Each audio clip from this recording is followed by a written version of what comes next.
Con sumo gusto y placer, por supuesto, saludamos en la mañana de las 7:50 al presidente de la República, Alberto Fernández. Alberto, un abrazo grande. Eduardo Caimi saluda, aquí con Romina Calderaro, con Luis Brustein, con Analía Grafiña. Un abrazo grande, presidente. ¿Cómo va?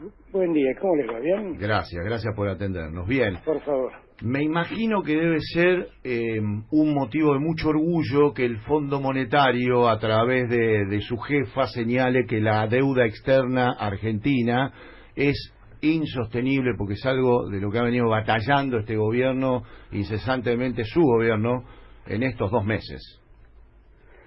Yo diría que es un paso, no, tampoco debemos ser exitistas, es un paso muy importante. En lo personal, obviamente, tengo la tranquilidad de que me dieran la razón. Esto para mí no es poco, ¿no? Hay momentos. Ayer recordaba en un acto donde estuvimos un compañero muy querido que ya no está, llamado Carlos Lorces. Sí, claro. Y nosotros militábamos en una situación de mucha orfandad, ¿no? No teníamos ni unidades básicas. Y ahí andábamos recorriendo el país tratando de llamar la atención sobre lo que pasaba. Y en un momento él me dijo: la verdad que no tenemos nada, no tenemos estructura, no tenemos medios, no tenemos unidades básicas, pero no te preocupes, tenemos la razón.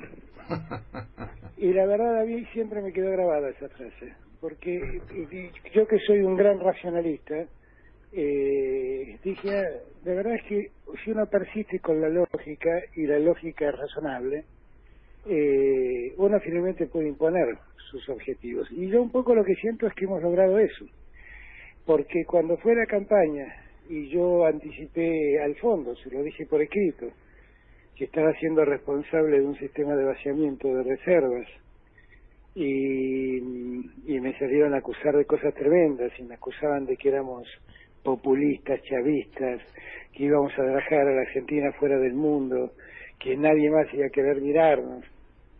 A este punto, donde fuimos honestamente a plantearle al mundo, fue el objetivo de la gira por Europa. Miren, esta es la realidad que nos ha tocado, esto es lo que recibimos, esto es lo que tenemos. Queremos cumplir, pero no queremos cumplir a costa de hacer sufrir a la gente, porque la gente ya sufre mucho. Y bueno, y que finalmente digan, los argentinos tienen razón, esta deuda es insostenible. Bueno, para mí es una gran tranquilidad. Cuando yo veo, me acuerdo que en septiembre, octubre, todavía las autoridades del Ministerio de Economía de entonces defendían la sostenibilidad de la deuda, cuando yo decía que ya estábamos en virtual default. Bueno, yo creo que es un triunfo de la razón lo que hemos hecho, es un triunfo de la razón, de que por una vez no nos apeguemos a dogmatismos y miremos la realidad. Y eso creo que lo hemos logrado, pero es un paso muy importante, sin duda, en la historia único. Sí. Pero queda mucho por hacer, ¿no? No, por supuesto. Ahora es un caso testigo, ¿no? La Argentina se transforma planteando este escenario y logrando este rótulo del Fondo Monetario, esta caracterización que hace el Fondo Monetario de la deuda externa argentina.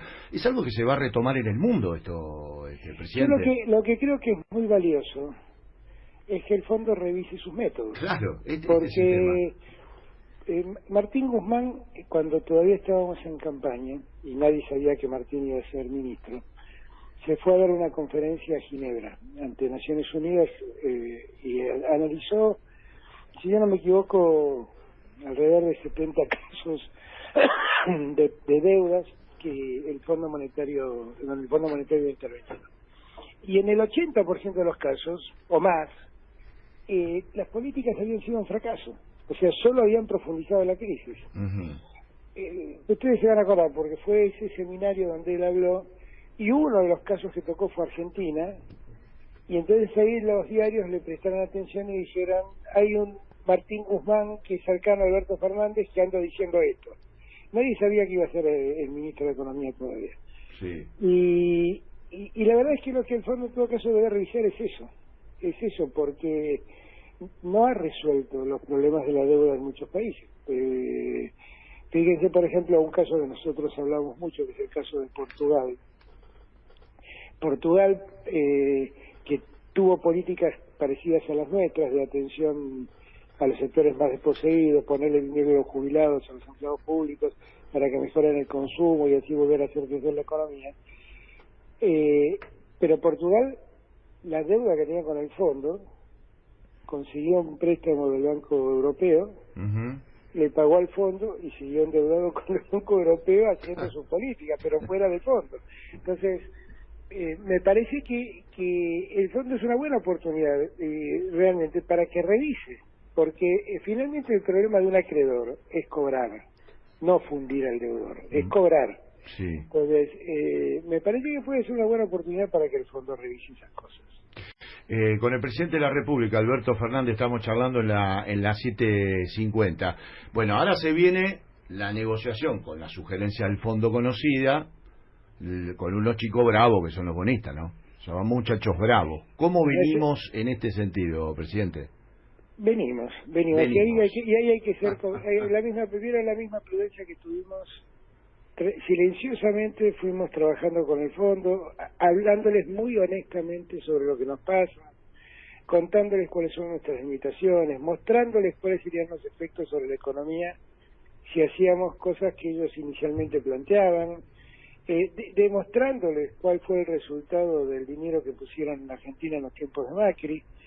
Bueno, del mismo modo, silenciosamente y con mucho cuidado, tendremos que trabajar con los acreedores que son otra cosa. Nosotros lo que hemos logrado es que un auditor externo diga lo que dice esta gente es verdad. Eso es lo que hemos logrado. Ahora tenemos que ir a discutir con los acreedores privados, sabiendo ellos que hay un auditor que dice, miren que lo que plantea esta gente es verdad, no se puede pretender cobrar como pretendían. Pero vamos despacio, es un juego difícil, como suelo decir yo, hay jugadores de póker, no es un tema simple, vamos de a poco. Yo creo que hemos dado un paso muy importante, único en la historia, que debemos estar contentos solamente porque logramos imponer nuestra razón, pero que todo está por hacerse, todo está por hacerse. En ese juego de póker, ¿el presidente Alberto Fernández tiene buenas cartas? Bueno, la Argentina le han tocado pocas cartas, pero digamos que estamos para pelear, pero yo estoy confiado de que vamos a salir adelante, de que con el esfuerzo de todos también vamos a salir adelante, y poco a poco vamos a ir ordenando la economía, ¿no? Ya por lo pronto en la economía, en los temas macroeconómicos, no se ven los sobresaltos que se veían sobre el final de la gestión de Macri, donde todas las mañanas nos levantábamos y el dólar se disparaba a cualquier lado y nadie sabía qué iba a pasar con la deuda y andaban queriendo mandar una ley al Congreso de reperfilamiento y ellos no tenían ni idea cómo hacer el reperfilamiento. Todas esas dudas macroeconómicas fueron desapareciendo. Y yo creo que eso es un avance y hemos logrado ponerle un poquito el freno a la inflación. No hemos ganado ninguna batalla a la inflación, solo hemos logrado poner un poquito el freno, desacelerarla, pero son todas cosas que finalmente van repercutiendo en favor de la gente, porque mientras esto pasa también hemos ido, en la medida que fuimos pudiendo, recomponiendo los ingresos de los que menos tienen y dándole inclusive a los que estaban en situación más límite soluciones como la tarjeta alimentar, que ayer hablaba con Perotti, el gobernador de Santa Fe, y me contaba que ha sido un alivio tan grande y ha movilizado tanto el consumo de alimentos en Argentina y en su provincia puntualmente, que es una pauta de que eso está funcionando. Vemos que, por ejemplo, consumos que se habían retraído mucho vuelven a recuperarse, como por ejemplo el consumo de la leche. Eso es algo que debe alegrarnos. Cuando miramos en la tarjeta alimentar, como es una tarjeta de crédito, uno puede saber lo que consume la gente. La mayor cantidad de consumo es en lácteos, y esto lo que nos muestra es que la gente que cayó en la pobreza tuvo que prescindir de la leche Nos damos cuenta de lo que estamos hablando, ¿no? Tremendo. Esas cosas de los que los diarios no hablan, para mí son enormes satisfacciones, enormes alegrías. Y bueno, poco a poco vamos a ir saliendo de este berenjenal en el que nos metieron. Presidente, acá Romina Calderaro, buen día. Hola Romina, ¿cómo estás? Muy bien. Leo tapa de Clarín. En el gobierno avisan que entre mayo y junio habrá aumento de tarifas. A mí me pareció que este anuncio del jefe de gabinete generó un poco por ahí de incertidumbre entre la gente que todavía no llega a fin de mes, se está acomodando, estaba tranquilizada por el congelamiento. ¿Cómo es? ¿Nos puede dar precisiones?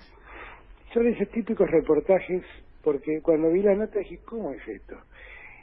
Son esos típicos reportajes donde hablan 15 minutos de algo y en el último minuto le preguntan a uno, ¿y qué va a pasar? ¿Las tarifas están congeladas? No, las tarifas no están congeladas. Se congelaron 6 meses, vamos a ver qué hacemos después. Y a partir de allí se construyó toda la teoría del aumento de tarifas. Miren, yo quiero llevarle tranquilidad a los argentinos. Ustedes me escucharon todo este tiempo hablar. Sí. Yo no dije que la economía argentina estaba resuelta. Dije que todo sigue siendo precario en la economía argentina. Y las tarifas son un tema que hay que revisar. Revisar quiere decir, vamos a ver cómo se hizo y vamos a ver qué vamos a hacer. Pero el vamos a ver cómo se hizo es central para poder saber qué vamos a hacer. Porque cuando uno mira lo que pasó con las tarifas, se da cuenta del incremento enorme que han tenido en precios, las ganancias exorbitantes que han tenido algunas empresas, y todo eso lo pagaron los argentinos. Y lo que más llama la atención es que cuando uno mira en el 2015, el consumo, por ejemplo, de empresas era un poco más alta, bastante más alta que el consumo residencial. Claro, las empresas producen y gastan más. Y ahora resulta que las empresas gastan muchísimo menos de lo que gastan los residenciales. ¿Qué quiere decir esto? Ese sistema de tarifas también destruyó la industria, también paralizó las maquinarias, por eso se consume tan poco en la industria y los habitantes que viven en una casa terminaron pagando con creces tarifas de luz y de gas. Por lo tanto, nadie se apure.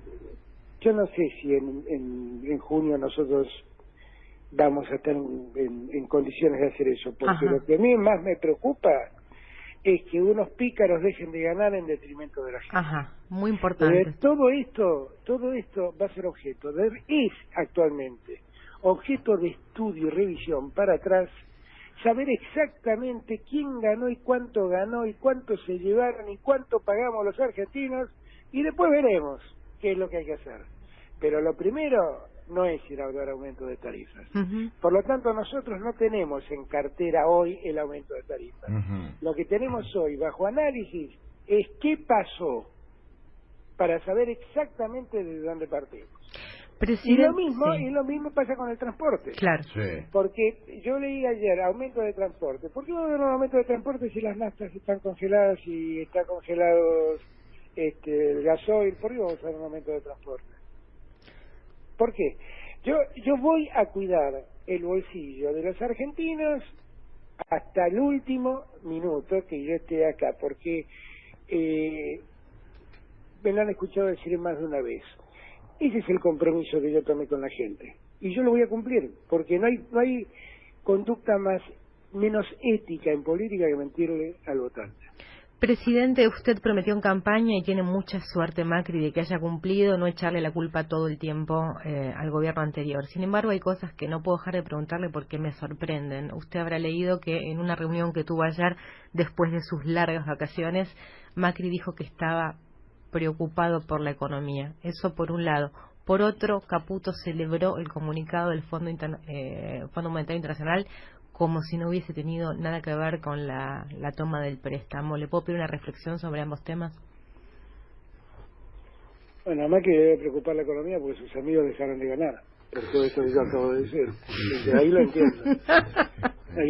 Sí, debe preocuparle que sus amigos dejaron de expoliar a los argentinos. Eso tiene razón, debe preocuparse, si ese era el objetivo de su gobierno, claramente. Yo la verdad es que no quiero Te darás cuenta, Romina, que tengo opinión sobre todo esto. Sí, claro. Inclusive me lo decís y me cambia el tono de la voz. Y es que es increíble. Porque me parece asombroso. Me Es parece increíble. asombroso. De lo que creo es que nosotros tenemos un pueblo maduro y el pueblo se da cuenta de lo que estamos hablando. Yo lo que no quiero es básicamente volver a las riñas, ¿no? Porque yo lo que creo es que lo que la gente quiere es que le arregle el problema, no que le cuente quién es el responsable. Y yo quiero arreglarle los problemas con criterios, con el mismo criterio que hice con el fondo, ¿no? Criterios de lógica y de justicia. Lógica y justicia.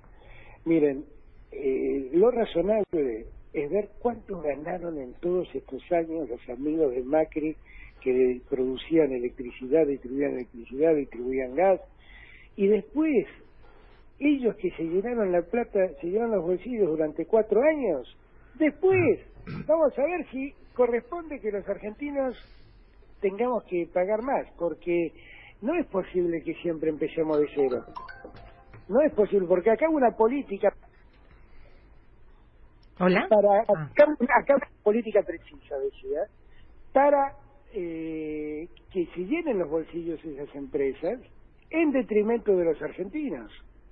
Hubo una política que tuvo ese objetivo, como hubo una política de pedirle plata al fondo para fugar dinero.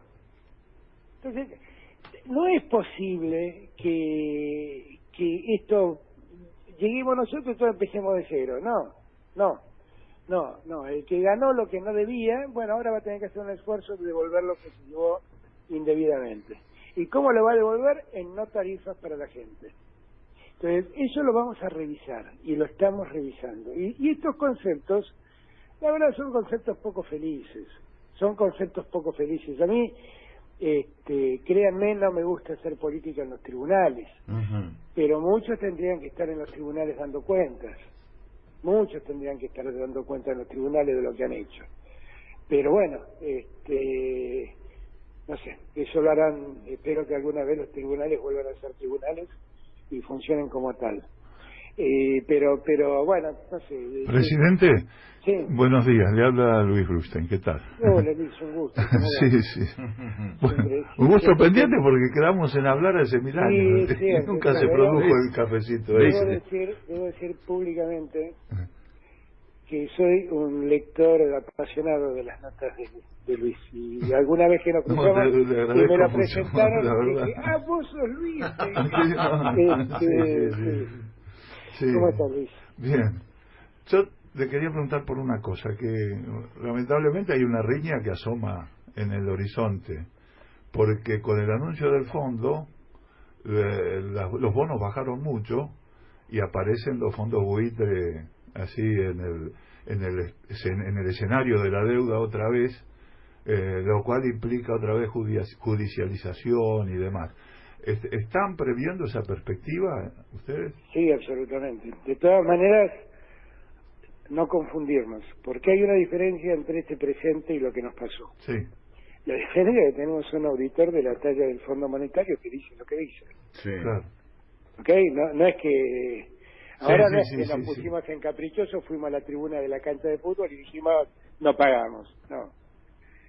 Ahora no somos nosotros. Y en esa expresión del fondo, claro, hay un llamado al sistema financiero mundial, claro, que ha participado de esto. Yo en eso no estoy temiendo, porque me parece que las condiciones son muy otras. Me pregunto qué le pasaría a un bonista si con lo que ha dictaminado, porque entendamos bien, fue un comunicado de prensa que cuenta lo que se resolvió en el directorio del fondo.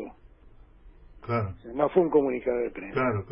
Entonces, yo me pregunto qué pasaría si se va ante el juez Griesa, que ya no vive, pero si se fuera ante el juez Griesa y se le dijera lo que se le dijo en su momento, le dijeron los fondos buitres en su momento. Creo que el juez Griesa diría, bueno, ojo, que el fondo está diciendo lo mismo que dicen los deudores. Entonces ya no es lo mismo, no es lo mismo. Ese análisis, que entiendo que es un análisis posible, Me parece que tiene que ver con lo que nos pasó, pero no nos damos cuenta que lo que nos está pasando es muy distinto a lo que nos pasó. Esta posición del fondo, la verdad que es apasionante para uno que mira la política como periodista, ver esta declaración del fondo que parece un cambio de 180 grados, no toda su historia. ¿Y cómo se fue dando esa conversación? Porque la verdad, supongo que son reuniones de ustedes con los directivos del fondo, de Guzmán, debe haber sido, bueno, hubo cambios también en las autoridades del fondo en ese interín, ¿no? Yo creo que en mi primer charla con la directora ejecutiva, con Cristina Georgieva, sí, yo fui absolutamente franco y la recuerdo perfectamente bien. Yo le conté todo lo que a mí me había tocado pasar entre el 2003 y el 2007, fundamentalmente el del 2003 y el 2005. Cuando nosotros llegamos con Néstor, la Argentina estaba en default y el Fondo Monetario Internacional había suspendido toda asistencia a la Argentina durante un año. Llegamos en el 2003, empezamos a negociar con el fondo porque estábamos sin ninguna asistencia del fondo y de ningún organismo internacional, ¿no? Y entonces yo me acuerdo en aquel momento había un director ejecutivo del fondo, el cargo que tiene Georgieva, que se llamaba Keller, un alemán, sí, que era un político. Ajá, Keller, a su vez, que después terminó siendo presidente de Alemania. Sí. Y en una charla que yo tuve con él, el fondo venía como era un stand-by, nos proponía también ciertas condicionalidades, las de siempre. En aquel momento nos reclamaban que privaticemos la banca pública, que acotemos las jubilaciones, el gasto previsional. Y había un tercer elemento que para nosotros era muy discutible, porque para nosotros era el modo de motorizar la economía. Nos decían que tomemos como gasto la inversión en obra pública. Eso cambiaba todo, porque si yo lo tomaba como gasto, el déficit fiscal se me iba a cualquier lado. Claro. Entonces, hablé con Keller, me acuerdo una larga charla en mi despacho de jefe de gabinete, y le dije, yo quiero serle franco, yo sé cómo es la Argentina, yo sé cómo funciona la Argentina. La Argentina es un país que consume, esto me lo escucharon 1000 veces, el 70% de lo que produce. Por lo tanto, el mercado interno es muy importante y hay que revivir el mercado interno. Si yo hago lo que ustedes me dicen, créanme, la Argentina va a ser más deudora y ustedes no van a cobrar nunca. Yo le pido que esta vez nos den la derecha y yo le garantizo que ustedes van a cobrar y este problema va a desaparecer. Claro. Keller creo que me creyó, simplemente me creyó.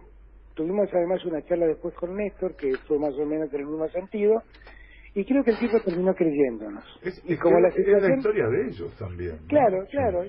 y como la historia y como me parece que era todo razonable lo que decíamos, porque nosotros no decíamos no queremos pagarle, decíamos déjame crecer para poder pagarte, porque así no te puedo pagar. Es exactamente el mismo planteo del presente, ¿no? Sí. Y entonces, bueno, Keller nos escuchó, dijo, bueno, nos dio la mano, y 2 años después le pagamos toda la deuda al fondo. No es que cumplimos con el stand-by, con los intereses, le pagamos el 100% de la deuda. Todo, claro. Toda esta historia yo se la conté a Georgieva, a Cristalina. Uh-huh. Y me parece que ella también lo escuchó. Uh-huh. Me parece que ella también lo escuchó. Bien. Y me parece que después Martín hizo un trabajo con los equipos técnicos formidable y con ella misma. Y después también hicimos lo que políticamente debíamos hacer, que era pedirle ayuda a Israel, a Italia, a España, a Francia, a Alemania, explicarle todo esto que les estoy explicando yo a ustedes. Y al Papa. Y al Papa, que el Papa, la verdad, el aporte y el apoyo del Vaticano fue inconmensurable. Y todo eso, sumado a la charla con Trump, dio esto. Y la verdad que esto, el mundo debe celebrarlo porque es una revisión que hacía falta. Sí, sí. Porque uno de los grandes problemas que sufre el capitalismo moderno es la desigualdad. Y la desigualdad se produce por estas cosas, por las deudas exorbitantes de los pueblos, que después no se pueden pagar y viene todo el aniquilamiento financiero de esos pueblos. Entonces, revisar esto es mejor para el mundo, no es solamente para Argentina. Es mejor para el mundo. Sí, sí.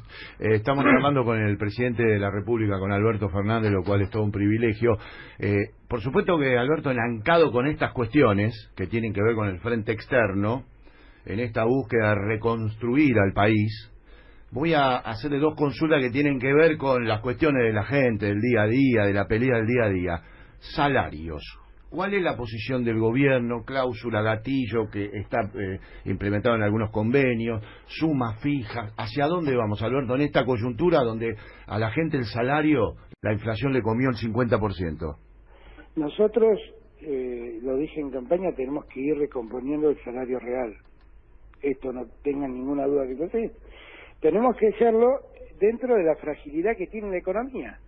Pero ese es uno de los objetivos prioritarios. Como objetivo prioritario era mejorar las jubilaciones de los que estaban más postergados, mejorar la asistencia de la UH, también hay que mejorar el salario de la gente. Y eso tenemos que ir haciéndolo con mucha prudencia. Y es allí también donde le pido a todos un poquito de paciencia. Yo sé que han tenido una paciencia inconmensurable en estos últimos 4 años, pero me parece que ahora sí hay mucha razón para tener paciencia. Paciencia y solidaridad, ¿no? Pensaba porque claro. El comunicado de la Asociación de Magistrados diciendo que es inconstitucional el decreto para, de alguna manera, que hagan un gesto y no ganen lo que ganan el 82%. Miren, es un montón. el otro día un juez que se quejaba de la tangibilidad de su sueldo y decía, la Constitución dice que no me pueden tocar el sueldo. Miren, yo soy hijo de un juez. Sí. Así que esto que escucho decir lo escucho desde que nací. No, para mí no es nuevo. En la famosa discusión... A ver. Hola. ¿Me escuchan? Sí, la famosa discusión. La famosa discusión de la Constitución sobre la intangibilidad de los sueldos. Efectivamente, la Constitución dice que el Estado debe garantizarle la intangibilidad de los ingresos a los jueces. ¿Con qué sentido lo dice? Porque hubo un momento de nuestra historia en que el Poder Ejecutivo le decía a los jueces lo que iban a pagar, lo que iban a cobrar. Entonces, si uno quería presionar a un juez, le podía bajar el sueldo. O le podía caer con una cantidad de impuestos exorbitantes que haga que su sueldo virtualmente no exista como tal. Y entonces lo que quiso la Constitución es que el dinero no sea un elemento de presión sobre los jueces. ¿Se entendió? Sí. Bueno, ahora, la realidad es que hoy los jueces se fijan su propio sueldo. Primer punto. Sí. Y se fijaron sueldos interesantes. El otro día un juez que se quejaba y decía mi sueldo es intangible y mi jubilación también, eso no lo entiendo porque la verdad de eso, la intangibilidad tiene que ver con los jueces que imparten justicia. Si uno se jubiló, dejó de impartirla. Me van a decir, bueno, pero el Estado judicial, que es una cosa insólita, se mantiene, pareciera ser que son como los militares retirados, que son jueces que los puede volver a llamar para que sigan siéndolo. Pero la realidad es que el juez decía, yo tengo todo el derecho, estoy cobrando, porque yo aporto 90.000 pesos mensuales a la caja de jubilaciones. Si dice eso, quiere decir que está ganando alrededor de 700.000 pesos. Y lo que me está diciendo es que quiere jubilarse con ese ingreso y punto. Y yo le digo, miren, lo único que estamos planteando de los jueces es que sigan la lógica de todo el mundo. Cuando una persona se jubila, se computan los últimos 10 años de ingresos, se hace un promedio y se le paga el 82% móvil de ese promedio. Los jueces no quieren esto, quieren jubilarse con el cargo en el que estaban. Sí. Los jueces no cuentan que además el 82% móvil que ellos cobran, hoy en día lo cobran sobre el bruto, con lo cual en verdad cobran el 92% móvil del sueldo neto. Y yo no tengo ningún problema con los jueces, lo único que quiero es poner un poco de igualdad en el sistema, no es que me la agarré con los jueces. No tengo un problema con los jueces, además muchos de ellos son mis amigos, los jueces además son mucho más los jueces honestos y dignos que los otros, pero la verdad es que estamos discutiendo poner igualdad en un sistema que no es igualitario, donde los jueces tienen estos privilegios. Sí. Y tenemos que hablarle claramente a la gente, no estamos planteándole, no estamos planteando una guerra santa contra los jueces. Y no me parece feliz que los jueces me amenacen diciendo, como los otros resolvemos la constitucionalidad, ya le aviso que si me tocan las jubilaciones yo la voy a declarar inconstitucional. Porque esto es maravilloso. Es resolver sobre sí mismos. Sí, sí. Con el presidente de la República estamos charlando, sí, con menos. Alberto Fernández. Alberto, a ver, hubo aumentos para los jubilados de la mínima, están los bonos de diciembre y de enero. Hubo aumentos para todos los jubilados. Para las todos, mínimas claro, más. Correcto. Ahora, también hay mucha bronca que se desparramó respecto a los que ganan más de la mínima, los que ganan 20 lucas, 20.000 toda la pesos. razón, A ver, toda la razón ¿hacia dónde vamos, presidente? No, todo es que nadie que gane 23.000 pesos es un potentado en la Argentina. Sí. Por lo tanto, hay que corregir eso. Lo que necesitamos es tiempo, porque lo que no tenemos son recursos. Entonces, yo tengo en claro eso. Yo por eso digo, yo tengo la impresión que lo primero que tenemos que resolver son las urgencias. Y lo urgente es el que gana 16.000 pesos. Ese es el urgente. Por eso, miren, para esa gente lo que hemos hecho es mucho. Ustedes dirán, bueno, pero 1.500 pesos, 1.500 pesos en 16.000 es el 10%. Sí, sí, sí. ¿No? Si además uno le suma que hemos vuelto al sistema de medicamentos gratis, miren, en una jubilación médica hoy en día los medicamentos se están consumiendo el 30% del ingreso. Los saberes, claro. Con lo cual ahí hay 5.000 pesos que le quedan en el bolsillo del jubilado que antes usaba para pagar medicamentos. Sí. ¿Se entiende? Entonces, Sí. ahí ha habido una mejora para los jubilados, y eso es para todos, porque no es solamente para la mínima, es para todos lo de los medicamentos. Sí. Y eso es un salario indirecto que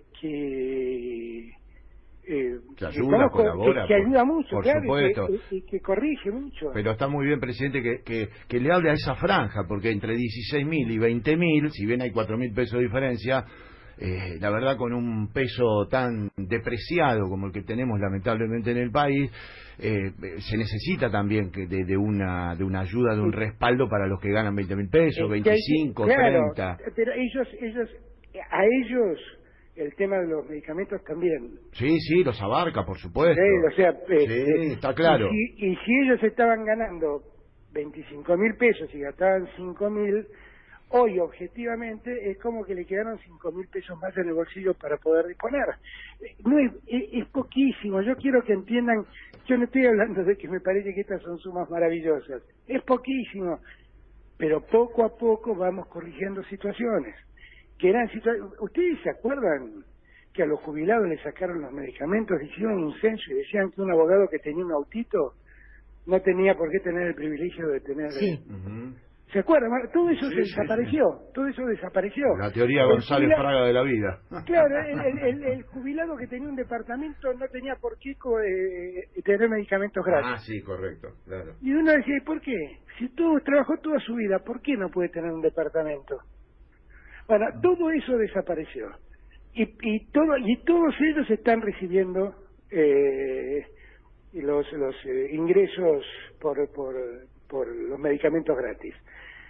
Entonces, yo lo que pido es que tengan presente que llevamos 60 días. Yo sé que en la Argentina el reloj funciona a otra velocidad, pero llevamos 60 días de gobierno. No llevamos 60 años, 60 días. Sí, hicieron muchas cosas en 60 días. Bueno, y hemos empezado a arreglar el mayor problema y el mayor condicionante que tenemos, que es el tema de la deuda. Nosotros ahora tenemos un poquito más claro cuál es el horizonte, pero hasta hace unos días atrás no sabíamos muy bien cuál era el horizonte. No, claro. No sabíamos si íbamos a poder pagar, si el fondo iba a entendernos, si íbamos hacia el default, si no íbamos hacia el default. No sabíamos. Y no es todo lo mismo, porque para que todos me entiendan, Este año tendríamos, no las tenemos, pero tendríamos que cumplir alrededor de deudas por alrededor de 9.000 millones de dólares. Si nosotros tuviéramos que cumplir esas deudas, primero no la tenemos, caeríamos en default. Ahora, si nosotros logramos un acuerdo, podemos disponer de esos 9.000 millones de dólares de otro modo, para realizar políticas activas, para poner eso en créditos para las pymes, para el campo, para favorecer el crecimiento, el desarrollo, para que se cree trabajo. Ahora, si tengo que pagar eso en intereses, y bueno, estoy en un problemón. Por eso digo que recién ahora se empieza a ordenar el escenario. Sí. Es una segunda etapa esta, sin duda. Por supuesto. Empieza a aclararse, y era necesario aclarar el escenario para saber qué hacíamos. Nos decían no hay plan, no era no teníamos plan, teníamos 2 planes. Sí. Lo que no tenemos, y lo que no hemos hecho público nunca, es cuál es nuestra propuesta de pago a los bonistas, de pago de la deuda. Y ellos confunden, no me cuentan cómo van a pagar con no existe, con no tiene claro, plan, claro. con no tiene plan. No, plan, el fondo dice, la Argentina presentó un plan sustentable, dice el fondo. Sí. Plan tenemos. Lo que no hemos contado nunca, porque es obvio que no lo vamos a contar, es cuál es el programa de pagos. Tengo que hacerle una pregunta vinculada al decreto en el que usted derogó, le sacó de la órbita del Poder Judicial el sistema de protección de testigos para pasarlo al Ejecutivo. Fue escandaloso, ayer habló Mena, van a revisar, digamos, lo que se hizo, ya sabemos lo que pasó, no hace falta abundar en eso, pero ocurre que Van der Breule estuvo hablando y yo no sé si no se enterró más todavía, no puedo entender la lógica y ahora quiere salirse de ese régimen. Toda esta cuestión, ¿qué reflexión le merece? Yo hace 30 y tantos años que enseño Derecho Penal en la Universidad de Buenos Aires. La verdad que a mí todas estas lógicas de arrepentidos y de testigos privilegiados les tengo miedo. Siempre he sido bastante reacio a eso, porque en verdad encubren sistemas de explotación de la miseria humana y muchas veces conducen a enormes injusticias, porque para salvarse uno entierran a otro. No voy a hablar de la Argentina, voy a hablar de Brasil. Un condenado vio reducir su condena en casi a la mitad con solo decir que él creía que el departamento, que una empresa constructora le había regalado un departamento a Lula. Y eso bastó para condenar a Lula y le bastó a él para reducir su pena. Son sistemas muy perversos, muy perversos. De todas maneras son ley en Argentina. Yo cuando salió la ley despotriqué en 20 idiomas. Sí. Ahora me di cuenta que me graban las charlas, las clases en la facultad. ¿También? Sí, yo grabé una vez, pero fue para hacer una nota. Pero en tu caso era público que lo estabas grabando. Sí. Pero me han grabado una clase de autoría y participación donde hablo de asociación ilícita, se convirtió en una nota en algún medio. Sí. Pero lo que digo es, igual no importa, porque es lo que pienso, lo que he dicho siempre, es lo que he dicho siempre. Me parece que son métodos, son sistemas muy perversos, que proliferaron en algunos lugares del mundo en el combate contra el narcotráfico y contra el terrorismo. Y después lo terminó usando para cualquier cosa. Claro. Yo creo que hay que ser cuidadoso, y lo que estamos haciendo es volviendo todo a su punto de origen. Porque en verdad lo que hizo, creo, Macri, como eso funcionó como funcionó, temo yo, por lo que se dice, por lo que se escucha, por lo que se ve, lo que hizo es, escondamos este tema en la justicia para que no vean lo que hicimos. Sí. Y lo único que hacemos no es tanto para revisar lo que hicieron, que habrá que revisarlo también, sino para que en adelante funcione bien, volver todo a la órbita donde siempre debió estar, que es dentro del Ministerio de Justicia. Claro. Con el presidente estamos charlando, lo cual la verdad le agradecemos tanto. Alberto, la inflación bajó, el INDEC lo marcó, pero hay un rubro que es el de los alimentos que se fue para arriba. Hay una remarcación bruta, los muchachos son bravos, otros que son bravos también, Alberto. ¿Cómo hacemos para controlar eso que también pega en el poder adquisitivo, el salario, afecta el día a día de los habitantes de este país, hayan votado o no por Alberto Fernández? Y es un tema crucial ese, que hay que controlar, diría yo, con la aplicación de precios cuidados y demás, en cada supermercado, en cada mayorista, en cada esquina. ¿Cómo el gobierno puede controlar esto? Las remarcaciones brutas que hay, que sigue habiendo, y que llevan a que los alimentos hayan subido en este último mes 4.7%, doblando la inflación general. Hay dos lecturas. En este punto hay dos lecturas. Miren, cuando Macri estaba en campaña, decidió sacarle el IVA a todos los alimentos de la canasta básica. Sí. Pero claro, lo hizo al estilo Macri. Dijo, bueno, saco el IVA, se armó un gran revuelo con las provincias, y entonces dijo, bueno, está bien, saco el IVA hasta el 31 de diciembre, hasta que yo me voy. Después que se la arreglen. Si no hubiera sido por nuestra acción, los alimentos hubieran subido el 21%, que es ponerle el IVA a los alimentos que Macri había eliminado. ¿Me va siguiendo? Sí, claro. Si uno tiene en cuenta eso y mira que solo creció el 5%, la verdad es casi un éxito rutilante, porque teniendo que volver a poner el IVA, porque el IVA volvió el 1 de enero sobre los alimentos, esto lo único que está demostrando es que los productores y los que venden los puntos de venta en gran medida absorbieron ese costo del 21%. Sí. Y solo trasladaron el 5%. Sí. En ese 5%, además, hay un elemento que sí nosotros le estamos prestando mucha atención porque ha tenido un crecimiento desmedido, que es la carne. Porque la carne en enero hubo momentos que había crecido cerca del 10%. Y eso influye mucho en el precio de los alimentos. Vital. De cualquier manera, nosotros tenemos que seguir peleando día a día con el tema de precios. Día a día. Y esa pelea, yo le pido a todos los argentinos, no es de un gobierno, es de todos nosotros. Nosotros con el sistema de precios cuidados hemos logrado corregir bastante el tema. El sistema de precios cuidados lamentablemente no llega a todos lados, llega básicamente a los supermercados. Sí. Pero sería muy bueno que todos nos vayan contando, porque hay una aplicación que pueden bajar en su celular. Es decir, he venido a este supermercado y aquí no se... Claro, y pueden ir informando si no se respetan los precios cuidados y demás. Bueno. ¿Está ahí Alberto? Ahí una interrupción en la comunicación. Hola. Ahí Ahora está, sí, para ahora la sí, última presidente. pregunta que me tiene muy intrigada, Eduardo. No sé en qué momento nos perdimos. No, pero... lo de la aplicación, precios cuidados, que todos los No, la argentinos se aplicación, involucren. ahí yo necesito que todos los argentinos se involucren. Yo le pido inclusive a todos, que cuando vean que en algún lugar se está incumpliendo, tienen que bajarse esa aplicación, tienen que hacer un clic en la pantalla y con eso basta para que nosotros podamos actuar. Hemos tenido, aclaro, más de 200.000 denuncias en la aplicación.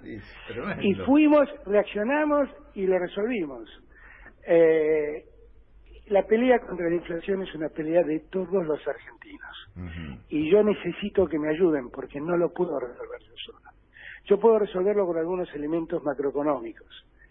Pero la verdad es que hay una cultura, una triste cultura, y soy generoso en llamarlo cultura, de correr con los precios, que muchas veces eso va en detrimento de la gente. Sí. Siempre va en detrimento de la gente. Siempre. Pero yo creo que nosotros hemos logrado una desaceleración muy grande en los precios. Tengan en cuenta que en enero debió haberse aplicado el 21% de IVA, con lo cual el crecimiento del 5% es un crecimiento moderado. Sería mejor que crezca menos el precio, obviamente. Y tengan presente que yo le pido a los que nos están escuchando, ayúdennos en esta pelea. que no es una pelea de un presidente, es una pelea de todos, porque hay que terminar con la cultura de los vivos, que por las dudas aumentan los precios. Totalmente. Alberto, a propósito de disputas y demás, quedan 9 puntos por jugar. El bicho, la Patronal, está a 7 de River. Bien, esta noche juega con Patronato. Yo aquí quiero denunciar un complot claro. ¿Cómo? A ver. Sí, quiero denunciarlo. Miren, veníamos primeros. Sí. Me fui 2 semanas y me mandaron al 4º lugar. En 2 semanas me bajaron el equipo al 4º lugar. ¿Quién lo hizo? No lo sé. Lo cierto es que volví y le ganamos a Atlético de Tucumán. Sí, exacto. Con lo cual espero que nunca más me hagan esto, porque me descuido un minuto recorriendo Europa y me bajan a Argentina después de 3 lugares. ¿Hoy hay picadito en Olivos? No, hoy creo no. que no, porque como el fin de semana larga creo que no queda nadie. Perfecto. ¿Cómo viene la pica con Guzmán? No, viene bien. Ya Guzmán está a punto de colgar los botines. No ha logrado hacerme un gol. Pero perdón, ¿eso es una decisión presidencial o hay un condicionamiento? Yo quiero decir que Guzmán pudo haber sido un extraordinario jugador de fútbol en cualquier equipo de fútbol. Es un extraordinario jugador de fútbol. Que cuando llegó... ¿Es un 10 o un 5? Claro, pero es un 10. Un 10, mirá. O puede ser un 8 adelantado, un volante adelantado. Es un gran jugador de fútbol. Impresionante jugador de fútbol. Que cuando llegó, nosotros hacemos Casa Rosada contra Ministerios, ¿no? Sí. De equipo. Ministerio lo trajo Guzmán. A uno dice... El ministro de Economía, ¿cómo va a jugar bien el ministro de Economía? ¿No? El ministro de Economía se la pasó toda su vida estudiando. No puede jugar bien, ¿no? Este es el cálculo que hace un hincha de fútbol de tablón. Sí. El primer partido nos pintó la cara. Me hizo un gol de afuera del área que la vi entrar al ángulo que nunca vi un gol igual. Dije, no, ¿qué pasó con este pibe? Dije yo, ¿cómo puede ser que haya ocurrido esto? Qué bárbaro. A partir del siguiente ya nos ocupamos de marcarlo un poco más, le prestamos más atención y todo se le hizo más difícil. Marca personal para Guzmán. Claro. Alberto, gracias por esta gentileza, la verdad. No, gracias a ustedes. Gracias por la gentileza de darnos este rato en donde fueron asomando tantas respuestas desde lo macroestructural para la gente en el día a día y con tantas cosas en las que hay que seguir avanzando. Un abrazo enorme, gracias presidente por esta gentileza con la 750. Al contrario, gracias a ustedes y les mando un abrazo muy grande a todos. Un abrazo. Un gran saludo.